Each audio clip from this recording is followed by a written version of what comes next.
Today, we discuss psychographics versus demographics, growing a brand agency with zero creatives, which is nuts, and how to set yourself up for scale by being less of a pirate. I'm joined by Tyler Borders, Chief Brand Officer at Carnegie Higher Education, a leader and innovator in higher ed marketing and strategy.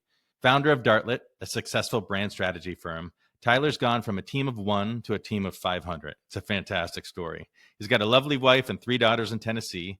And this might make no sense to you now, but once you listen, you'll understand. Tyler is a blue and yellow. Please welcome Tyler.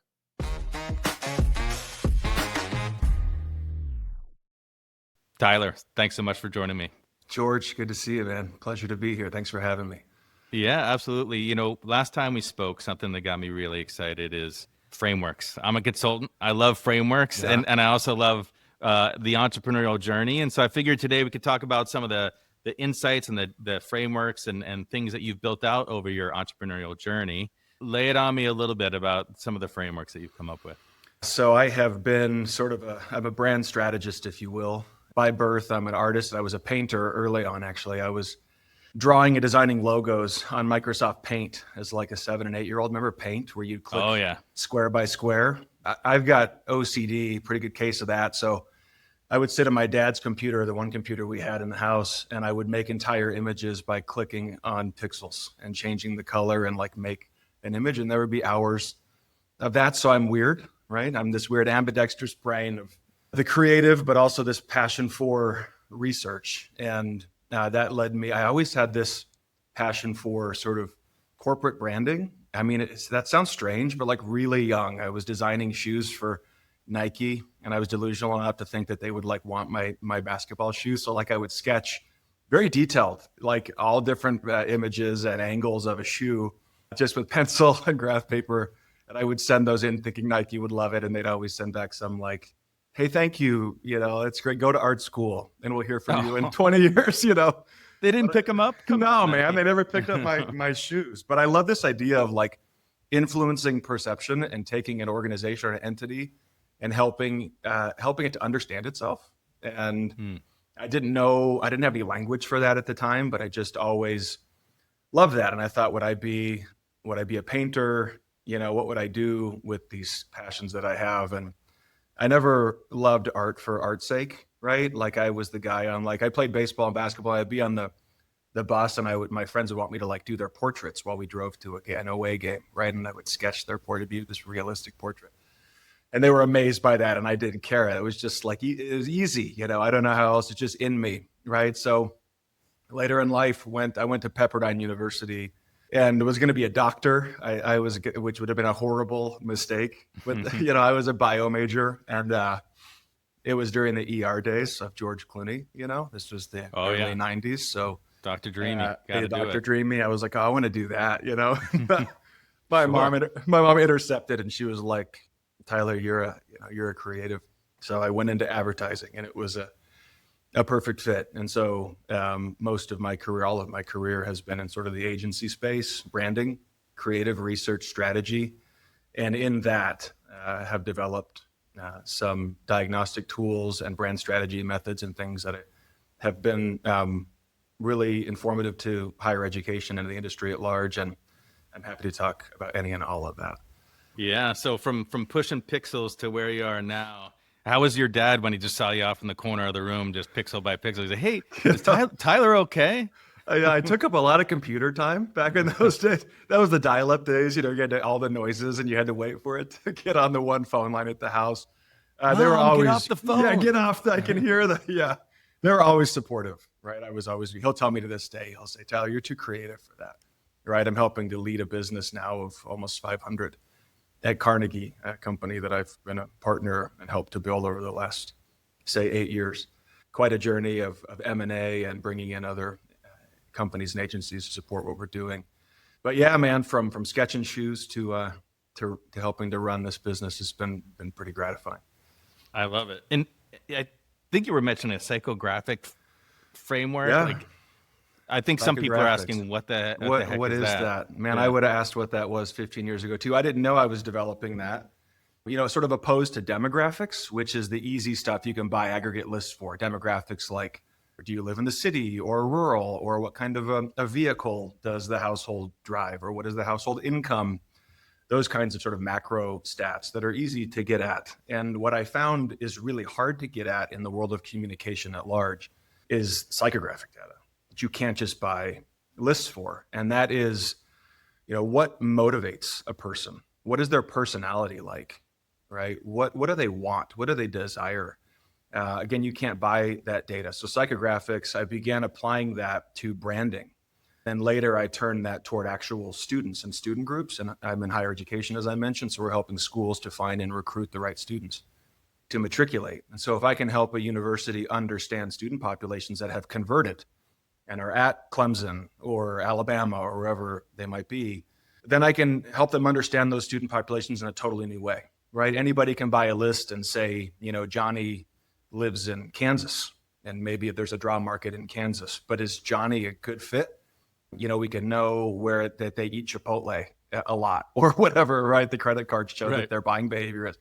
But if I can tell a university, hey, Johnny is driven by these sorts of personality characteristics. He's very, I'm making this up, but he's achievement driven.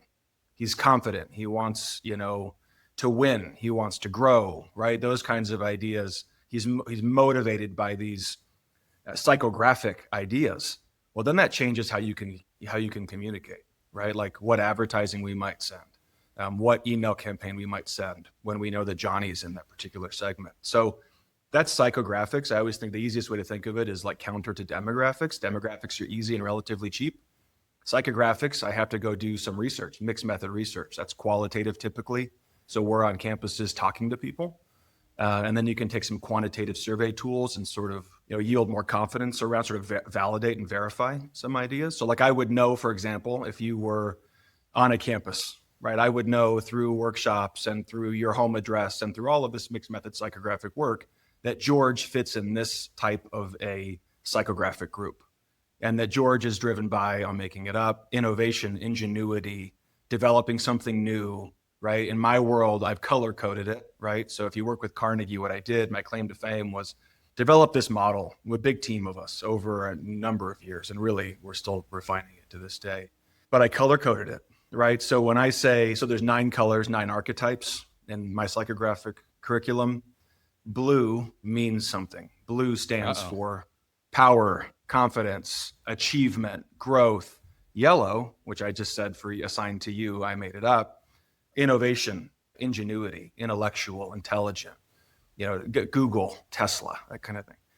So I'm taking you through like 15 years of work, but when we say psychographics, it's been that kind of a application for me. That's great. Adding some objectiveness and quantitative to what otherwise was just based off of feel before, right? And for those just listening, not watching, I got blue and yellow on my gold. So I'm powerful and innovative. That must have been a cue that I even pulled those out. Or maybe it's just the feel you're giving off. So like, I feel like you're just building me up here, making me feel king of the castle. That was psychosomatic. I didn't even notice that. But yeah, man, I was in an agency work in Malibu. I went to Pepperdine, so I was working at an ad agency in Malibu. And what bothered me is I was doing all this work and we didn't really know why, right? Like we'd be doing this campaign work for, big brands. And I was like, I'm just trying to make you laugh, or I'm just going to pull the sheet off of this work and make you cry. But like, is it right? Like, is the communication and brand work that we're building here and the way that we're messaging this and the way that a video might look, is it actually right for the brand? And I didn't know how to answer that because it's not how we were taught. You just do the work and you try to sell it and make it creative, typically it's make it funny, like I said, or make it sad, pull on the heartstrings. And you watch Doritos commercials or Red Cross commercials, right? It's usually those. But I'm like, hey, what about what's right for the actual brand? How could I know that? And that left side of my brain was like, hey, let's to your point, apply some objectivity and data to this. And that's been a career journey to go, could I actually know who a brand is? And I say that very intentionally. Take a brand and treat it like a human being. Could I know who it is and therefore make better decisions by that brand? So that's the game. I mean, it's so timely with how much buzz and push there is around AI and automation right now. I always view that as more of a data readiness problem, more so than an automation problem, because if you're trying to if your existing sales process and your sales team is just using a lot of stories and a lot of qualitative and zero quantitative, or very, very useless quantitative, how the heck are you going to automate it, right? Unless you can plug into their brains, and maybe that's coming soon. But I think seems like it, doesn't it? But yeah, I think having the right data frameworks and the right, tools to be able to put this stuff into real numbers is really interesting when it comes to that. Most to that point, I mean, most branding in my experience has been creative first, right? And I kind of wanted to flip this thing on its head and say, no, it's research first, and a lot of it.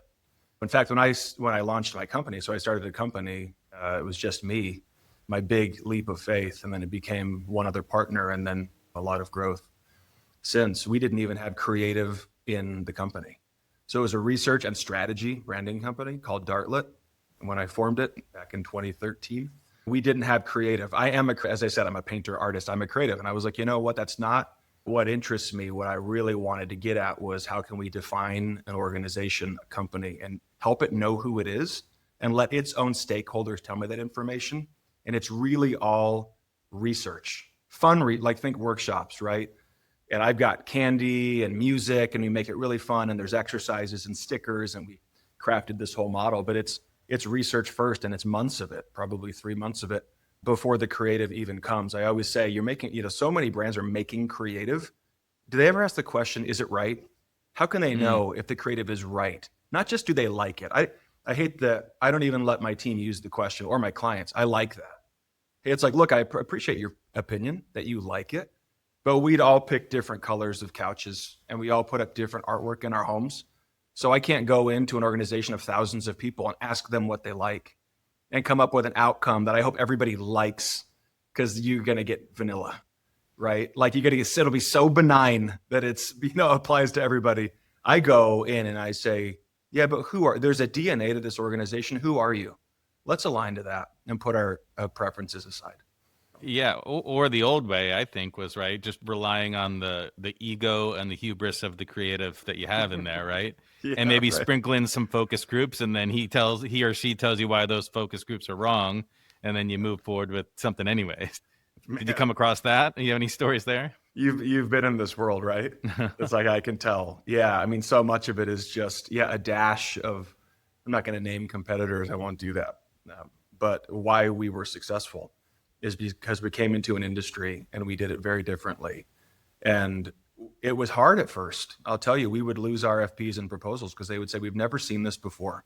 And this is really cool, but it's scary because this is not typical, right? Typical is there's this brand creative jargon. We're going to help you find your ethos, right? We're going to help you find your brand promise. And that's all fine. Everybody has a method. And we're going to, like you said, dash it with some workshops. And I'd look at competitive proposals and be like, we're going to do 5 interviews.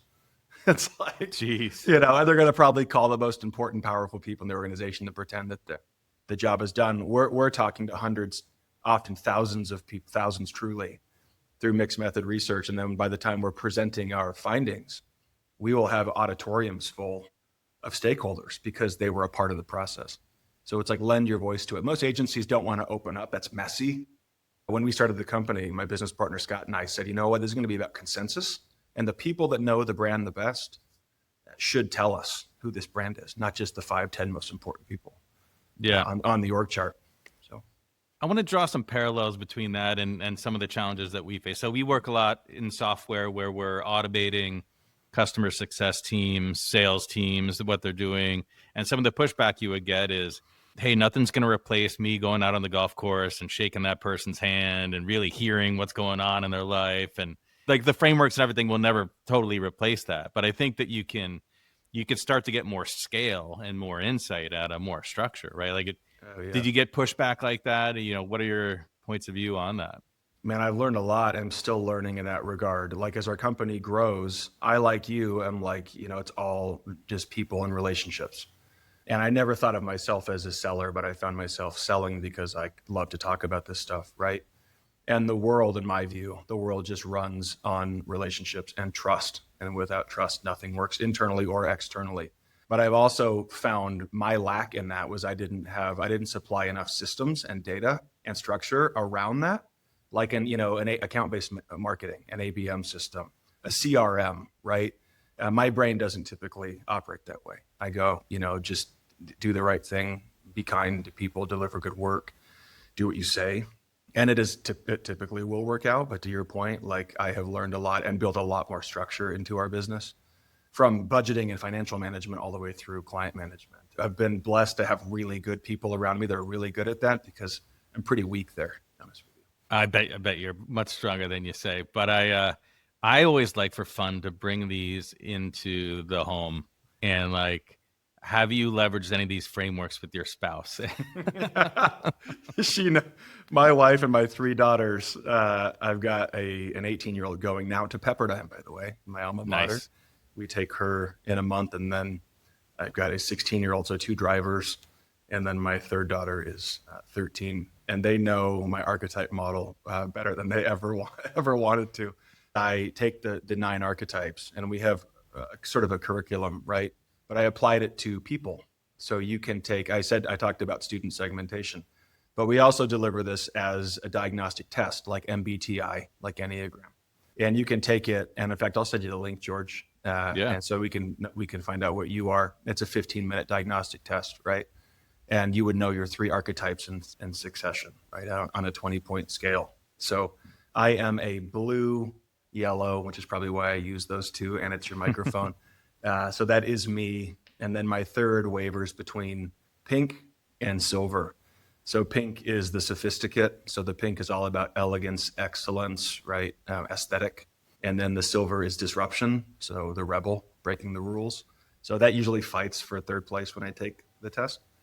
So to your question, my whole family knows their colors, and they are probably sick of me talking about it. Well, in there, you did mention, MBTI, Enneagram, and you weave, as my name is George, as a curious monkey, I've probably experimented with more of these frameworks than others. How do you deal with, does it feel like it sometimes gets flooded with too many frameworks out there? How do you differentiate? How do you manage that?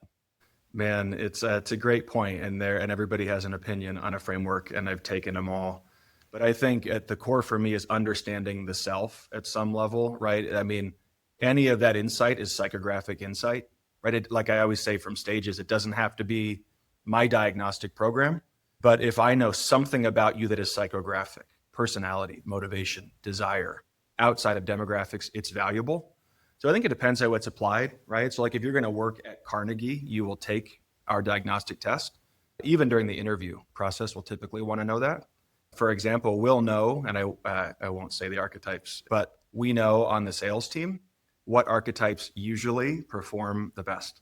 So like when I'm hiring for somebody, I'll know if I see these 2 archetypes, they typically will succeed as a seller. And if I see 2 or 3 others, they might be a great analyst or a researcher. Because we've developed it such that it's predictive. We can know romantic interests. We can know probable majors that an archetype will select. So for me, there's a lot of, right, like Enneagram is hot right now, and I find a lot of value in that I love its simplicity. Like I'm a 3, I kind of get what that is, right? But I think we get flooded by data to where it's like paralysis by analysis. It's like, what do I do with that? So our color model is really simple. Like when I say purple at my company, the whole company and my clients, they know what I'm talking about, just like that, right? Like in Enneagram, if you say 5 or 7. So I think for me, it's like find what's poignant, keep it simple, and usually you can extract some value from it. Yeah, and I love the way that a common understanding and common language just accelerates that understanding and conversation. Yeah. As you've really grown in the higher ed space, what have you found to be unique about that space? And then also seems to be changing a little bit lately. I don't know if is it ever agree. I hadn't noticed. Yeah, it's changing a lot. A lot of it is this sort of shared governance model, right? Where it's not a corporate model. And there's a real beauty in that, right? I was used to prior, my work had all been with tech or healthcare, hospitals, nonprofits, where, you get in with the C-suite, and that's typically where you can stay. You never have to leave it. Yeah. And that's easier for a consultant. Like, hey, I've got the 3 to 5, power players, as it were, and kind of skate through. Higher ed, that doesn't work, right? There's this shared governance model where, yes, there's a president, a chancellor, but there's also tenured faculty. There's also a provost. There's a cabinet, faculty and staff, and their voice needs to be heard for anything to work. And so that sort of collegial environment, there's a real beauty in that organism, that ecosystem on a campus, which I think is why our model worked, because we came in and, like I said, we opened our arms and we said, we really authentically want to hear from you. So that's a big difference with higher ed, for sure. Yeah, you got to be forced to really have good value that can be communicated clearly, right? It's not just a account plan with 4 different blocks on it that are yellow, red, green, and you're taking them out to dinner, right? It's got to be true value communicated in a simple way, I'd assume. Yeah, it's amazing, man. I'll go into projects where there'll be a university that says, man, we're, we love your model, but it's a mess culturally in here. You're never going to be able to get consensus, this and that has happened or whatever it might be. But when you have a consistent, simple model, diagnostic model, we have never not had a project where the client's wide-eyed going, I don't know how you did that. Because when you get 80 people in a room or 50 or whatever it might be, and you ask them to think a certain way, and we have them hold these cards up and say, what was your selection for our current day? Who are you today? Who are you tomorrow? Who do you never want to be? Like, these are some of the questions we ask. And the whole room will typically hold up the same color card and gasp that they're reaching consensus. So I think it's never as much discord as some cultures might believe going in, if you have the right tools. And now, do you find yourself getting less pushback about a different way of doing this? Before, people were probably, what the heck, Tyler, why is there not a team of expensive creatives on here? That's what we're paying for, right? And is that, you think you're over the hump on that a little bit now? Man, that's a really good question. I say to my team, in fact, we're going to Chicago for an offsite with my leaders. And the moment I'm in right now is to say, hey, we can't rest on our laurels. Like, we brought a really disruptive, potent way to do this, but that was 10 years ago. And we can't be iPhone 1 or 2 or 3. There needs to be an annual sort of the Harvard S-curve of innovating to curve up and curve up. We still go to RFPs, request for proposals, and pitch, and they'll say, man, this is really different. We'll still get that. But also, we're a household name now. And I'm always thinking about who's in a garage developing the next thing that I'm not thinking about. So yeah, it's an interesting time, because I'm now 10 to 15 years into this in total, and started out as the major disruptor. And now, like I said, we're pretty well known. So it's like, how do I keep my edge sharp and ensure that my team is always pressing and innovating and figuring out new ways to do something better in my world? I love the topic of anti-complacency here. We've talked about it on quite a few episodes. I think had some entirely to them. You got any tips and tricks on how you're making sure that not only yourself is not complacent, but the team as a whole, the culture? Building my company, the journey I've experienced is when we were 2 people or 10 people, you're agile, right? And there's this environment of change and disruption and innovation. And I always think of it like a pirate ship. I would always use that metaphor. I think I had a poster of that I gave to the team, and we were this pirate ship, and it's exhausting because nothing's locked in. There's no, right? Like, we have these ideas and we're disruptors and innovators, and nothing is locked in, and we're changing every day, and we do a presentation and let's make that better. And we're so agile and so nimble, but it's tiring. And I remember when we merged into Carnegie, I had this realization, like, I have to make this repeatable for quality control. So then this, as you're growing, there's got to be some spectrum of like, hey, I just can't keep kicking down every wall and changing something every week. And I mean, we literally would, hey, adjust that handout, right?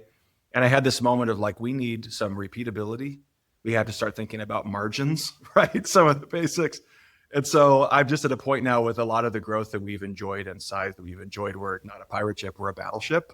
And so for me, it's like, hey, I'm not asking us to go back onto the pirate ship, but like, we have got to continue with a lot of that spirit. But at scale, it's hard because you're doing so much work and it's become so repeatable that I think it's easy to move the other way on the pendulum. So that's been my journey. People are going to be annoyed by this because I talked about this on the last episode that I recorded, but I haven't looked it up again to remember it. But I spent quite a lot of time in Iceland and worked with some Icelandic companies. Nice. And similar to pirates, they have that Viking DNA in them.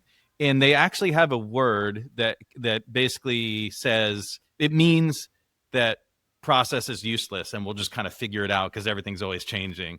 Right. And I need to look up the word. I have to memorize that word, but it's a similar thing, right? It's like you will at some point have to start.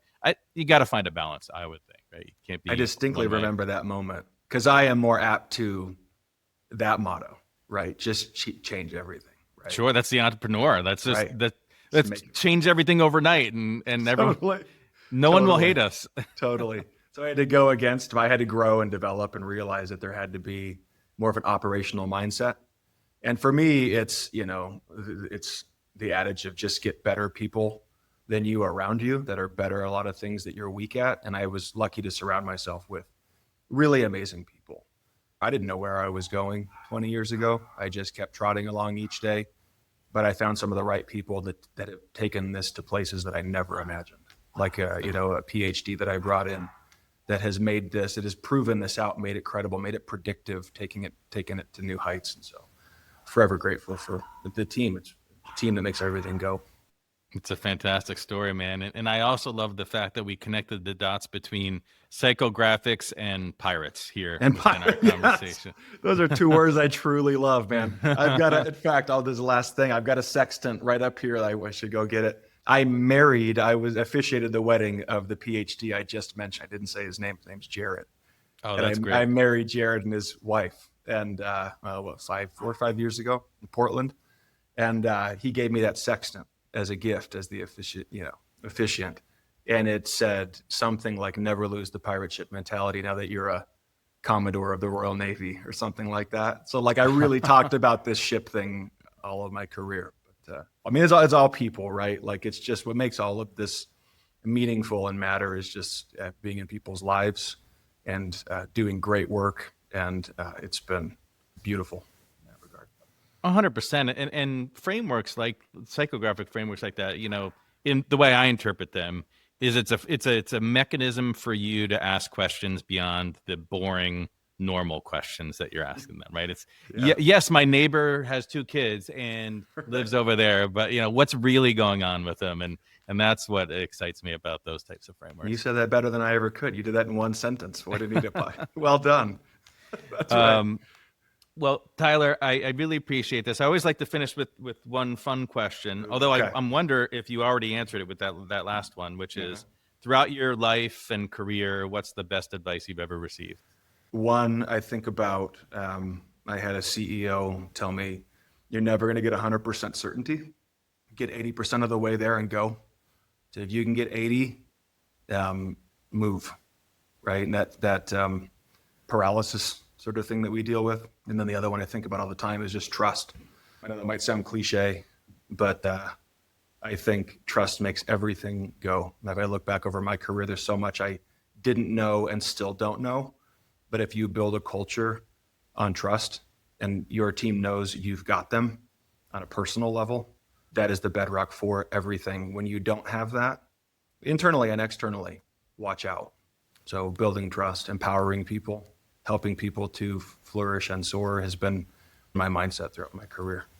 I love both of those. And maybe what I need to do to become less of a pirate is go from where we're at, which is 51%, and go up to the 80%. Oh yeah, I love it, man. You're 51 and you go. Yeah, I love it, man. Maybe that's the better. Maybe not. Maybe I'm waiting too long. No, I think that's how you scale. I think that's how you become less of a pirate. Tyler, George, thanks for having me, man. This is great. Thanks so much. Appreciate it. Pleasure. Yeah, bro.